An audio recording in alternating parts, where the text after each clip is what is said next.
bapak saya, Bang Raja, keluarga saya dan juga teman-teman wartawan. Terima kasih atas kehadirannya. Ya, hari ini saya ingin memberikan sebuah dukungan kepada Kepolisian Republik Indonesia untuk tetap selalu memberantas yang namanya narkoba. Dan saya sangat bangga dengan Polres Jakarta Barat dan juga Polsek Tambora sangat begitu sigap dalam memberantas narkoba. Walaupun saya tidak terlibat di dalamnya. Paling tidak saya ada pengalaman bahwa begitu sigapnya mereka, ya, apabila ada orang yang terindikasi dengan narkoba seperti itu. Justru dengan kejadian seperti ini, saya bersyukur ternyata orang di dekat saya ada terindikasi narkoba. Tadinya saya nggak tahu. Jadi saya sangat berterima kasih sekali kepada Polres Jakarta Barat dan juga Polsek Tambora. Terima kasih banyak. Jadi saya juga sempat nggak percaya kalau ternyata asisten pribadi saya dia salah satu pemakai narkoba. Gitu. Dan alhamdulillah atas izin Allah saya dari mulai kecil sampai usia saya sekarang tidak pernah yang namanya menyentuh narkoba. Sedikit pun, setetes pun, seapapun tidak pernah di dalam tubuh saya. Dan saya akan siap mendukung Kepolisian Republik Indonesia untuk memberantas narkoba yang ada di Indonesia. Itu saja. Terima kasih. Bang Ipul mau nanya dong, kan pada saat kejadian Bang Ipul kan bersama supir ya. Nah pada saat itu mungkin bisa diceritain kenapa Bang Ipul tetap melaju jalan gitu. Baik, ya jadi gini. Saya itu pertanyaan sangat bagus karena terus terang saya merasa tidak punya salah. Saya merasa tidak punya dosa. Tiba-tiba ada motor sebelah kiri nyuruh saya berhenti, tapi dengan cara yang tidak baik gitu ya. Jadi saya otomatis refleksi sebenarnya gitu. Akhirnya saya tiba-tiba berpikir, walaupun memang sempat yang memberhentikan saya itu sudah menjelaskan polisi, tapi saya tidak begitu percaya gitu kan. Masa polisi seperti ini itu urusannya apa dengan saya gitu. Sedangkan semua perlengkapan lengkap, ya kan, plat nomor aman gitu kan. Saya juga nggak ada narkoba, nggak ada apa gitu. Jadi saya takut. Nah saya di situ justru cari perlindungan, mau cari kantor polisi karena yang ngegedor saya ngaku polisi. Di situ saya makanya saya jerit, saya bilang, akhirnya saya berpikiran negatif. Saya mohon maaf banget kepada tim dari Polsek Tambora yang saya tiba-tiba udah berpikir negatif. Saya pikir begal, makanya saya teriak-teriak, begal tolong, ini saya Saiful Jamil, sampai teriak begitu, meyakinkan masyarakat bahwa saya benar dalam keadaan lagi apa namanya, ya lagi minta tolong gitu. Itu aja sih mungkin salah satu alasan saya kenapa saya terus melaju, karena saya lagi mau cari kantor polisi.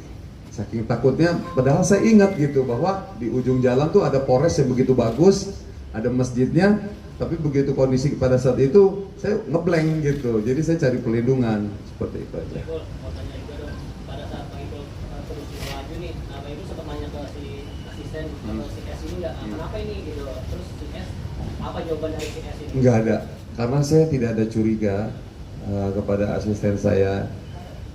Makanya saya sempat curiganya kok asisten saya ini lama banget gitu kan. Jadi kronologinya begini teman-teman ya. Saya ini kan sore, boleh izin Kapolres di apa namanya tentang kronologi. Kronologi gini, saya ini mau meeting tadinya sore sama manajemen artis saya, ada abang saya Bang Sam, Mary Hana, ada Citra, juga sama Bang Raja.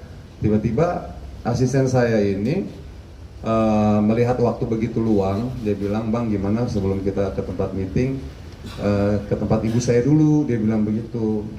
Ini kan ada perlengkapan di rumah nih, ada panci, ada penggorengan nggak kepake, ada pada mubazir bekarat, ini buat ibu saya. Nah ngedengar kata ibu kan saya merasa terenyuh kan, dan saya juga melihat asisten saya ini nih, selama kerja sama saya ini tidak pernah mengecewakan. Dia benar-benar orang yang jujur, ya, orang yang tulus. Makanya saya nggak nyangka kalau dia terlibat narkoba gitu kan. Nah tiba-tiba ya udah akhirnya nyampe ke depan gang rumahnya. Nah dia selalu bilang kalau rumahnya tuh jauh, nggak bisa dijangkau dengan mobil, dia gangan kecil. Ya udah akhirnya saya dropin dia di situ. di tempat biasa saya dropin. Nah saya tunggu di masjid gitu, di masjid itu jam 2 siang.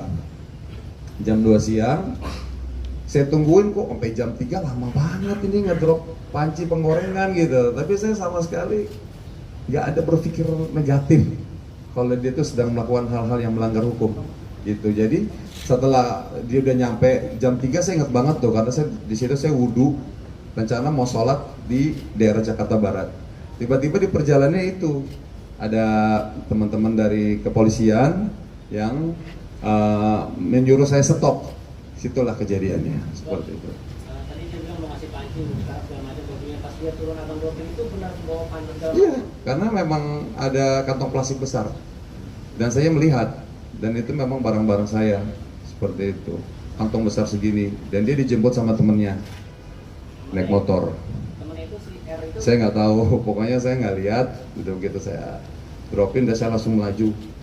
Nah, 1 jam udah tuh dia udah 1 jam. Saya tungguin, ya udah saya nggak berpikiran negatif apa-apa. Ya tiba-tiba ya saya disetopin, saya bilang, kenapa ini disetop? Ya udah saya berpikir, wah ini kayaknya begal nih, gitu, seperti itu. Kan sempat ada adegan yang buang barang bukti ya bang, itu abang sendiri tahu nggak bang? Nggak tahu, saya nggak tahu karena saya di sebelah kiri. Pokoknya saya nggak tahu kalau si asisten saya ini terlibat narkoba, nggak tahu, itu aja sih. Tapi enggak nggak bang, pas si S ini buang barang itu nanya itu apa yang dibuang? Enggak. Saya justru fokusnya yang ngejar-ngejar gitu. Bekal, saya bilang begitu. Bang itu kan bang itu pada saat buka mobil kemudian turun terus melihat segala mungkin sampai jatuh hidup ke bawah, terus ada orang pakai botol. Apa rasanya? Maksudnya shock, maksudnya kok dikepulai gini gitu? Iya, karena saya kan di situ masih belum yakin kalau itu adalah pihak kepolisian. Jadi saya masih tetap ingin membela diri gitu, seperti itu. Ada kabar diseret-seret itu benar atau enggak bang?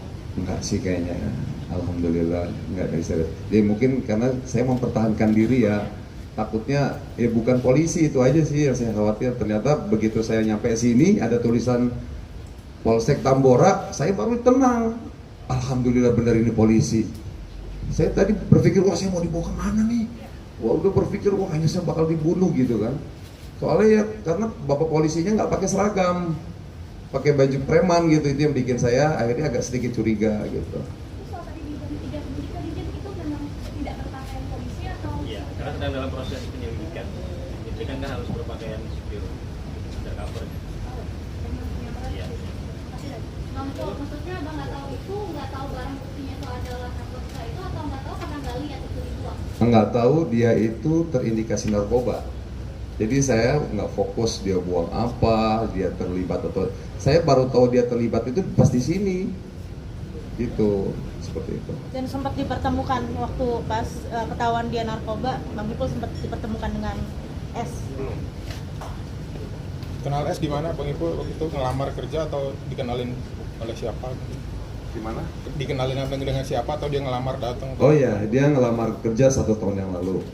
Dan kerjanya bagus, makanya saya tidak nyangka kalau dia terindikasi narkoba. Berarti selama setahun ini nggak ada kecurigaan terhadap? Tidak ada, orangnya karena baik banget. Makanya di sini saya harus